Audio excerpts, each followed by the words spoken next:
বউ পাল্টানো যায়, প্রতিবেশী পাল্টানো যায় না। বর্ডারের যে প্রতিবেশী ভারত, এই প্রতিবেশী কিন্তু আমরা পাল্টাতে পারবো না।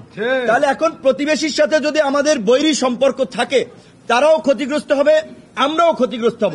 হিন্দু, বৌদ্ধ, খ্রিস্টান, বিভিন্ন ধর্ম, বর্ণ, মত পথের মানুষ বাস করে। সকলের অধিকার প্রতিষ্ঠায়, সকলের অধিকার সুরক্ষায় গণ অধিকার পরিষদ অঙ্গীকারাবদ্ধ। গণ অধিকার পরিষদের এই রাজনৈতিক দলের ছাতার নিচে এসে যেন সমস্ত মানুষ যেন নিরাপদ বোধ করে, যেই কারণে আমরা 3 নম্বর মূলনীতিতে আমরা অধিকারকে রেখেছি। 4 নম্বর মূলনীতিতে আমরা জাতীয় স্বার্থের কথা রেখেছি। কারণ আপনারা সবাই শুনেছেন, আওয়ামী লীগের আমলে তারা বলছে বিএনপি ভারতকে গ্যাস দেওয়ার চুক্তি করে ক্ষমতা এসেছিল। আবার আমরা তো পরিষ্কারভাবেই দেখেছি গত 15 বছরে কিভাবে আওয়ামী লীগ বাংলাদেশকে ভারত নিয়ন্ত্রিত একটি পুতুল রাষ্ট্রে পরিণত করেছিল।